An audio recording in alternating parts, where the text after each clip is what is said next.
റൂഹ് വയറിൽ എത്തിയപ്പോൾ ആദം നബിക്ക് വിശക്കാൻ തുടങ്ങി. റൂഹ് കാലിൽ എത്തുന്നതിന് മുമ്പ് തന്നെ ആദം നബി ചുറ്റുമുണ്ടായിരുന്ന പഴങ്ങൾ കഴിക്കാൻ വേണ്ടി ചാടി. എന്നാൽ കാലുകൾ അനക്കാൻ സാധിച്ചില്ല. അങ്ങനെ ആദം നബി താഴേക്ക് വീണു. അല്ലാഹു എല്ലാ മലക്കുകളോടും ആദം നബിയെ പ്രണാമം ചെയ്യാൻ കൽപ്പിച്ചു. എന്നാൽ ഇബ്ലീസ് ഒഴികെ എല്ലാവരും ആദം നബിയെ പ്രണാമം ചെയ്തു.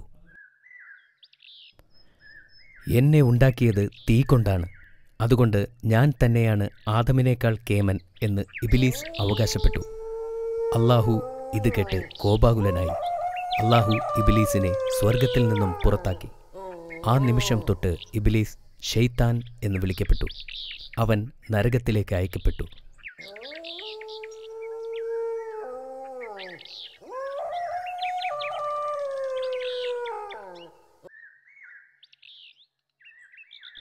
ശൈത്താന് അതിനാൽ മനുഷ്യരോട് പകയും ദേഷ്യവും കൊണ്ടു നടന്നു. അവൻ മനുഷ്യരെ വഴിതെറ്റിച്ച് അവൻ്റെ പ്രതികാരം നിർവഹിക്കുമെന്ന് പ്രതിജ്ഞയെടുത്തു.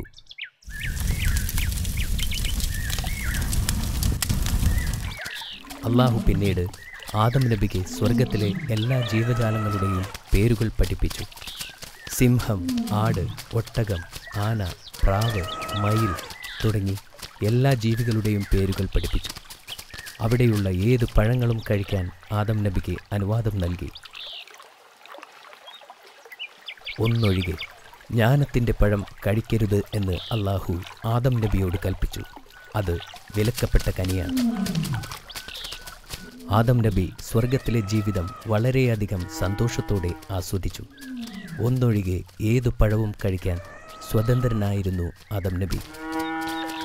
മിക്ക സമയങ്ങളിലും അദ്ദേഹം സ്വർഗത്തിലെ മൃഗങ്ങളോടുകൂടെ കളിച്ചുകൊണ്ടിരുന്നു. പക്ഷേ കുറച്ചു കാലങ്ങൾക്ക് ശേഷം ആദം നബി ഒറ്റപ്പെടാൻ തുടങ്ങി. അപ്പോൾ അല്ലാഹു ആദം നബിക്ക് ഒരു ഇണയെ നൽകാൻ തീരുമാനിച്ചു.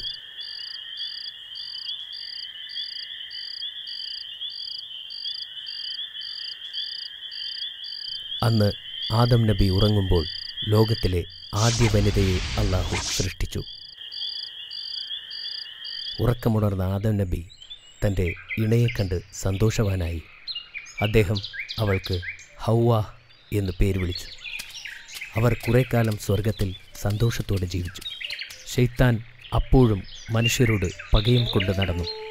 വർഷങ്ങൾ കഴിഞ്ഞു. അതുകൊണ്ട് അല്ലാഹു പറഞ്ഞതെല്ലാം ആദം നബി മറന്നിട്ടുണ്ടാകും എന്ന് ശൈത്താൻ മനസ്സിലാക്കി.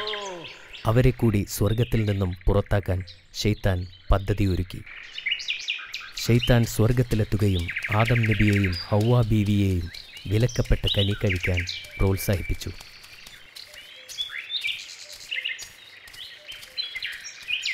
അവർ അറിയാതെ ആ പഴം കഴിക്കുകയും അത് പൂർണ്ണമാകും മുമ്പ് തന്നെ അവരുടെ തെറ്റ് മനസ്സിലാക്കുകയും ചെയ്തു.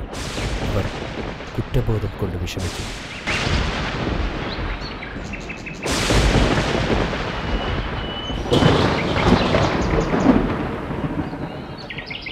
പഴം കഴിച്ച ശേഷം നഗ്നരാണെന്ന സത്യം അവർ മനസ്സിലാക്കുകയും ഇലകൾ കൊണ്ട് നാണം മറയ്ക്കുകയും ചെയ്തു. അവർ അല്ലാഹുവിൻ്റെ ശിക്ഷയെ ഓർത്ത് ഭയപ്പെട്ടു.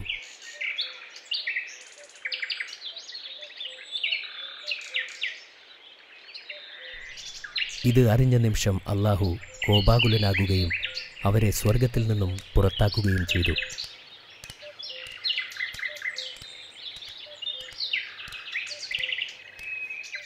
അവർ ഭൂമിയിലേക്കെത്തുകയും കാലങ്ങൾക്കു ശേഷം ഒരു നദിക്കരയിൽ താമസമുറപ്പിക്കുകയും ചെയ്തു.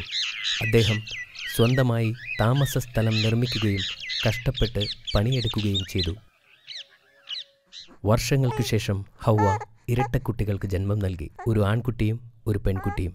ആൺകുട്ടിക്ക് ഹാബീൽ എന്ന് പേരിട്ടു. അതിനുശേഷം ഹൗവ മറ്റൊരു ഇരട്ടക്കുട്ടികൾക്ക് ജന്മം നൽകി. ഒരു ആൺകുട്ടിയും ഒരു പെൺകുട്ടിയും. ആൺകുട്ടിക്ക് കാബീൽ എന്ന് പേരിട്ടു. അവർ ഒന്നിച്ചു വളർന്നു. വലുതായപ്പോൾ കാബീൽ കൃഷി ചെയ്യുകയും ഹാബീൽ ഒരു ആട്ടിടയനായി മാറുകയും ചെയ്തു. അവർക്കിരുവർക്കും വിവാഹപ്രായമെത്തിയപ്പോൾ അവർ അവരുടെ സഹോദരിമാരെ വിവാഹം ചെയ്തു.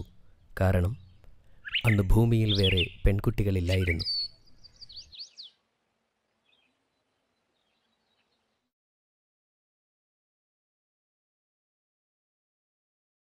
ഹാബീലിൻ്റെ വധു വളരെ സുന്ദരിയും സുമുഖയുമായിരുന്നു. എന്നാൽ കാബീലിൻ്റെ വധു ഭംഗിയുള്ളവൾ ആയിരുന്നില്ല. ഇതിൽ കാബീൽ അസ്വസ്ഥനായി. ഇത് വഴക്കിൽ കലാശിച്ചു. ആദം നബി ഇതിന് പരിഹാരമായി അവരോട് അള്ളാഹുവിന് കാണിക്ക വയ്ക്കാൻ പറഞ്ഞു. ആരുടെ കാണിക്കയാണ് അള്ളാഹു സ്വീകരിക്കുന്നത്? അവർക്ക് സുമുഖയായ പെൺകുട്ടിയെ വിവാഹം കഴിക്കാം. ഹാബീൽ തൻ്റെ സമ്പാദ്യത്തിലെ ഏറ്റവും നല്ല ആട്ടിൻകുട്ടിയെ അള്ളാഹുവിനു വേണ്ടി തിരഞ്ഞെടുത്തു. കാബീൽ തൻ്റെ തോട്ടത്തിലെ നല്ല കായ്കനികൾ മാറ്റിവെച്ച് മോശമായവ അള്ളാഹുവിനു വേണ്ടി തിരഞ്ഞെടുത്തു. അള്ളാഹു ഹാബീലിൻ്റെ കാണിക്ക സ്വീകരിക്കുകയും കാബീലിൻ്റെ കാണിക്ക നിരസിക്കുകയും ചെയ്തു. അള്ളാഹു ഹാബിലിന് സുമുഖയായ പെൺകുട്ടിയെ ഇണയായി നൽകി.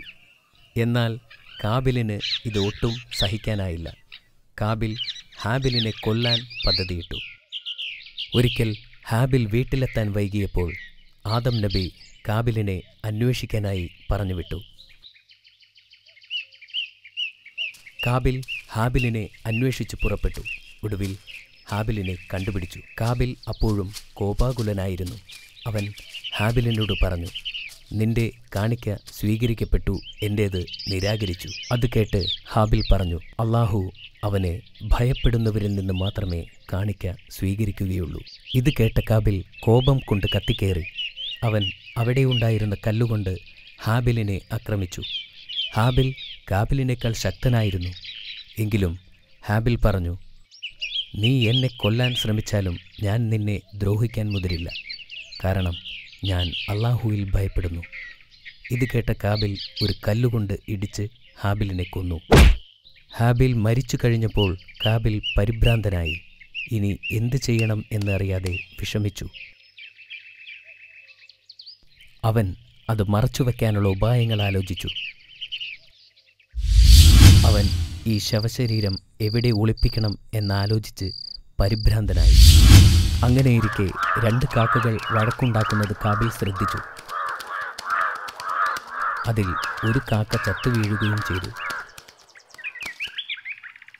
മറ്റേ കാക്ക ഒരു കുഴി കുഴിച്ച് ചത്തുപോയ കാക്കയെ കുഴിയിലിട്ട് മൂടി.